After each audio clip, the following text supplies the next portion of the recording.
मृत्यु के बाद आत्मा कहाँ जाती है, यह सवाल इंसान सदियों से पूछता आया है। हर धर्म, हर संत और हर महापुरुष ने अपने अनुभव के अनुसार इसका उत्तर दिया है। आध्यात्मिक दृष्टि से देखा जाए तो शरीर नश्वर है, लेकिन आत्मा अमर मानी जाती है। जब मनुष्य की मृत्यु होती है, तब केवल शरीर मिट्टी में मिलता है, आत्मा नहीं मरती। आत्मा अपनी अगली यात्रा पर निकल जाती है। कहा जाता है कि आत्मा परमात्मा का अंश है। जैसे सूरज से निकलने वाली किरणें सूरज का ही हिस्सा होती हैं, वैसे ही आत्मा भी परमात्मा की ज्योति है।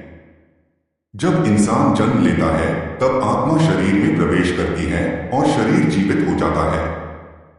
लेकिन जब मृत्यु आती है, तब आत्मा शरीर को छोड़ देती है। शरीर वहीं रह जाता है, पर आत्मा आगे बढ़ जाती है। आध्यात्मिक ग्रंथों के अनुसार मृत्यु के बाद आत्मा का रास्ता उसके कर्म तय करते हैं। जिसने जीवन में अच्छे कर्म किए, दूसरों की मदद की, सच्चाई और भक्ति का मार्ग अपनाया, उसकी आत्मा को शांति मिलती है। ऐसी आत्मा ऊंचे लोगों की ओर जाती है। लेकिन जिसने गलत कर्म किए, लोगों को दुख दिया, लालच और अहंकार में जीवन बिताया, उसकी आत्मा को अपने कर्मों का फल भुगतना पड़ता है। बहुत से संत कहते हैं कि मृत्यु के बाद आत्मा कुछ समय तक अपने परिवार और घर के आसपास भी रहती है।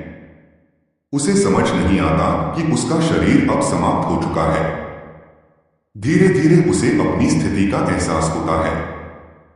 फिर परमात्मा के नियमों के अनुसार उसकी अगली यात्रा तय होती है।